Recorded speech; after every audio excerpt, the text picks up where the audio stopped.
Hey, what's up, everybody? This is Cam with the Rugged Revival, aka the Honky Tonk Hair Machine. And who am I with? I'm Joshua Michael Quinones out of Clovis, California. Thanks for meeting me, brother. It's nice to see you in person. Oh, it's an honor, a feather in my hat to be on this podcast. Well, that means a lot. Happy to have you. So, look, man, let's just get into it. So, tell me, where are you from? And I know you just said it, but where are you from? And what was life like for you as a kid in that area? So Clovis, it's a small town outside of Fresno in the Central Valley. As a kid, I was really into like fantasy, Lord of the Rings, Indiana Jones. I was just playing out in the front lawn a lot, loved playing video games. Didn't really get into music until a little bit later. Okay. Yeah, that was pretty much it. Went to school. Our school mascot was the Mickey Cox Cowboys. So a lot of rural area around. We have in Clovis, we have one of the bigger rodeos on the West Coast. So that's awesome. Love it. Do you go out to the rodeo? Oh yeah. I haven't gotten the opportunity to play at the Clovis rodeo, but I played the bars after. So I was like the after party of the rodeo, which to me is a little bit cooler. Yeah, that's the real party. That's where everybody's really throwing down. So you said you started playing music a little bit later. And Ruby wants to ask a question. When did you actually start playing the guitar? I started playing guitar around 14, 15 years old. My biggest inspiration, I was in detention in high school, probably sophomore year, I would say. And I had the coolest teacher in detention. He was playing Pink Floyd, classic rock radio, but Pink Floyd came on, and Time, the guitar solo for Time hit, and I'd never heard anything like it. I've been a Beatles fan my whole life just because I kind of grew up on it. But hearing that guitar solo on Time from, I believe Dark Side of the Moon is the album that it's on. You would get put in detention, and then you would have basically like a hangout guitar sesh. Pretty much. I mean, I didn't start playing, but that was where I first heard a guitar solo that moved me in a way where I was like, I want to do that, exactly that. Yeah. It's funny how life works, right? Sends you down different paths to meet different people at different times. Yeah, that's pretty cool. So when did you start playing your original music out live? So not soon after that, me and my friends, we were kind of getting into some not good stuff, and we got kicked out of school. Just to keep it PG. And I was like, if we're gonna be getting kicked out of school, ditching class, like we gotta learn how to do something to make, so we're not just complete degenerates. So I bought a guitar. One of my friends was in jazz band. One of my friends bought a guitar. We were about 15 at the time. Formed our first like surf rock, psychedelic rock band.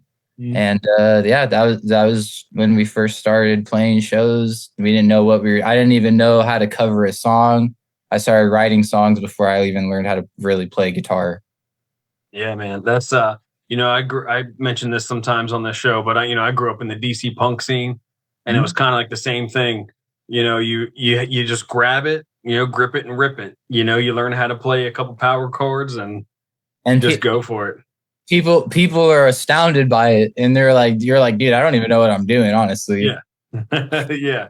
And then later you start to connect the dots and put the puzzle together. Yep, exactly. That's awesome, dude. So let me ask you this, you play guitar and you sing, Correct. I was doing the same thing for a long time.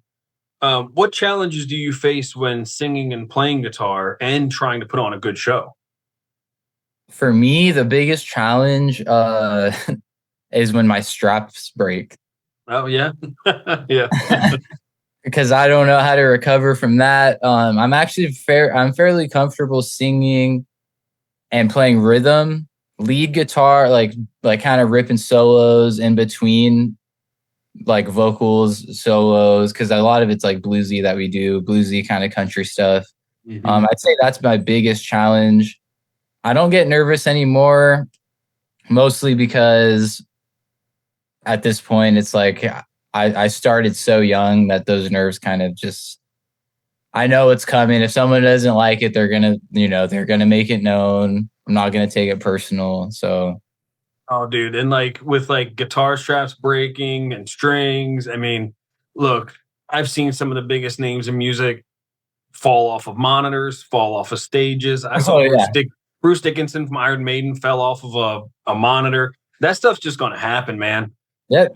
My kids laugh. I tell them stories about when I was hopping around on stages and blew out the crotch and pants and stuff. You know, that's just the way it goes, man. That's putting on a show. So, have you done a lot of touring, and where would you like to tour? So I've done a full tour of California. Okay. Started in Fresno, which is where I'm based out of. Clovis is right next to Fresno. We went Fresno, Bakersfield, LA, back up to San Francisco, I believe, and then ended in Fresno. Okay. Yeah, that's a haul. Yeah, it was a haul, and we were 17, 18 at the time. We were playing in our surf rock punky band. Yeah. So where would you eventually want to tour? Like, do you want to get off the West Coast? Absolutely. California ain't for me, man. But I will say I want to take, baby steps.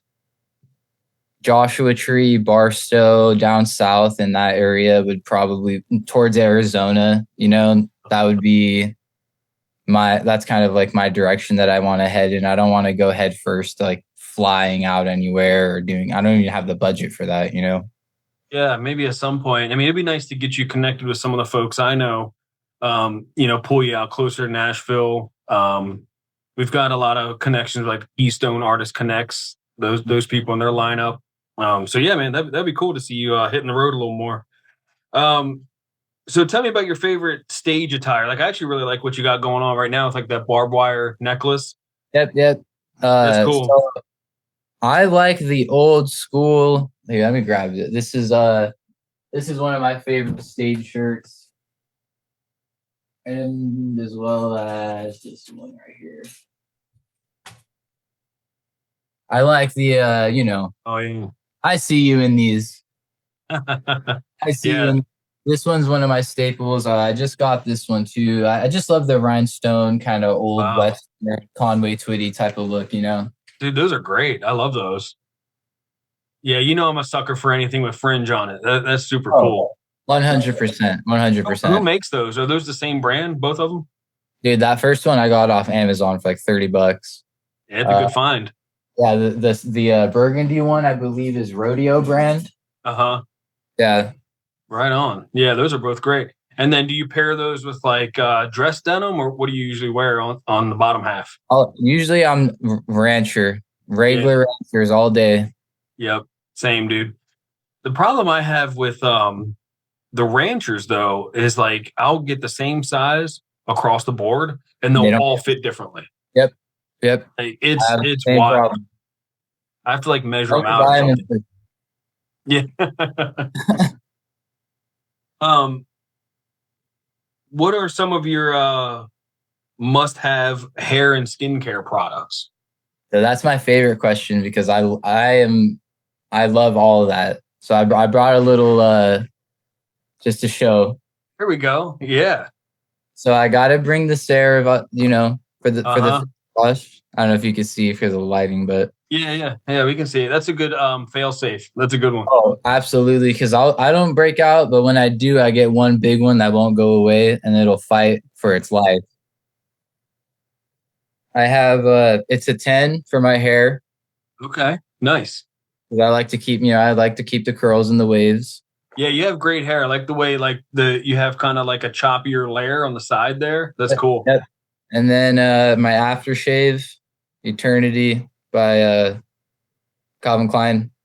Yeah, good lineup. It's a good smell. And then this is the cologne that I carry with me anytime if I'm going to play a show, Nashville Blue. Nashville Blue. Okay, right on. This is sold at Boot Barn where I work, so that's kind of why I'm promoting it. Yeah, we're excited because we just had 2 local Boot Barns open up near us, one about an hour away and one about an hour and a half away. So it makes it a little bit easier because out here we don't have readily available kind of Western wear shops. Right. So now we've got these two locations we can run into. Tell me about your hat. You've got I can see some accessories there, but I can't really tell what's going on. Yeah, so this is my Stetson Skyline. I got a Ace card in there, and then just a little. Nice. That's really cool. Does your store do like hat reshaping? I do it. You do it. Oh man, we Yeah, got to get you out here. yeah, man. And I'm My hats actually need some love. I haven't really like I've it was my first time at work doing it, and I mean I know how a hat's supposed to look, so they Yeah. threw me out, they threw me to the wolves, and every customer since has been pretty pleased with my hat shaping. So I think it's one of those things where it's like if you want to do a good job, you're going to do a good job. exactly. My manager said if you don't send it, it's not gonna work. You gotta just send it, Yep. Just take your time and get it done. So I Yep. noticed when you took your hat off, you got a little cut on your forehead. What happened there? Oh man, this is a story okay, so long story short, me and one of my buddies, we are launching this grassroots independent record label. My first record I self recorded, mixed, mastered everything myself in my parents' living room, and then did the drum in the garage of one of my friends. So the whole process was done by myself. And I personally think it came out sounding more authentic than a lot of the people putting it out, like, neo country now. I used Logic and just one interface. Mm-hmm. And this is the one that's on Spotify? Yeah. So, yeah, it sounds great. I love it. So I figured there's a lot of people, and in my town, Clovis, it's a small little thoroughfare, old cowboy looking. If you saw the pictures from when it was first built, it looks like you'd see the sheriff riding through on a horse. That's awesome. So a lot of these guys that have been playing at these bars and restaurants, they're older, and I would say they're grandfathered in, When I first started playing, I'd only been playing for a year and a half now. This country. I took a year off or 2 years off after COVID because my band broke up. We were doing doom metal. We were about to get a whole different thing. But I followed the doom band on Instagram. Yeah. What were they called? So we started a new one called Witch Plow. Okay, that's the one. Yeah. And that's like a baby. That's like a little baby fetus that's still, just blooming, and honestly blooming a lot faster than I thought. But where's it going with this? That kind of got me off track. Sorry. Oh, sorry. Yeah, I'm pretty good at doing that. You were recording the album. Yeah, recording the album. These old guys, either in the studios in town, they either charge too much. They play 3-4 times a month at these venues that first of all, really aren't paying us much, but not letting these new kids that are I'm 26, and these kids are talent. There's a lot of young talent, but I feel like it's being gatekept by these like grandfathered in guys that they can play as loud as they want, but when we go and play, the bar's telling us to turn it down because they can't handle it. And I don't know if it's because of our energy or if because we are playing too loud, but I've been in a few of their shows. And to me, I had the bartender have like with this little sound meter, same thing. We got in trouble for playing at the exact same volume. And I could tell it was just because they had been playing longer. They're more familiar with these older guys, which don't let me take their flowers. I mean, they earned it. They've been playing a long time, but at a certain point, those guys phase out, and there's not going to be anybody to fill in those boots. So I decided I wanted to kind of make a collective, get some young kids together that I know in Clovis that are really talented and help work with them. Me and my best friend since I was 11, I'm 26, best friend since I was 11 years old. have been doing music forever since we met each other. Decided we wanted to start our own grassroots label. Dead Magnolia Sounds is the name of it. So we threw a little celebration party. We had bottle service. I'm sober, or he's sober, but the people around us weren't. We kind of just wanted to, like, flex it out. Like, we're starting this thing and let's have some fun. Yeah, it deserves to be celebrated. You're starting something from grassroots. That's Absolutely. great. And the girls came out, with like the Dead Magnolia Sounds on it. Everybody thought we were cool, and maybe we were gloating a little bit too much, right? Okay. But some kind of sketchy dude came up that we didn't know, and I told him, like, hey, we paid some money for this. We don't know you. You're kind of creeping out the girls. We're gonna have to. I had paid the security guard in front of us. Make sure if anybody's creeping anybody out, get him out. I threw an extra 20. So they threw him out. Dude waited outside with about 7 guys. This was around 12 o'clock. 2 o'clock, last call. Me and my friend are leaving, heading back to where our cars are. It's just us two. Everybody kind of disperses. They found us on the street. My buddy, the co-owner of my label, is kind of face to face with somebody. I could tell it was getting a little bit tense. So I stepped up to try and break it up. Next thing I know, I wake up in an ambulance, gash on my forehead. They're asking if I want to press charges. I'm like, I don't even know what I'm pressing charges on. Yeah. So come to find, they hit me with a blunt object. We end up in the hospital. They're offering me a tetanus shot. My buddy had to take on 7 dudes. His face looks beat, but he's a warrior for that one. Yeah, it's awful. Yeah, no, it was no good. But honestly, I do think that it's a good warning for people who are trying to start things, that jealousy can go a long, like, jealousy can go a long way. Those guys, I wasn't trying to, make them feel I didn't want to make them feel below me. It's just, we paid for this. We don't know you, and you guys are acting kind of sketchy. That's really all it was. Sure. I think anybody throwing a private party would agree with you 100%. And it doesn't justify you getting put in the hospital because they weren't invited to the party. And that's awful that happened to you. But we're glad you're here to tell the tale. And I would keep doing what you're doing and keep fighting. Hopefully it doesn't knock the wind out of your sails. No, if anything, man, this is just showing me that I'm on the right path, because, like I said, if I weren't doing anything right, no one would want to be around us, Yeah. And that was really what it was. We were we had the best time in the club.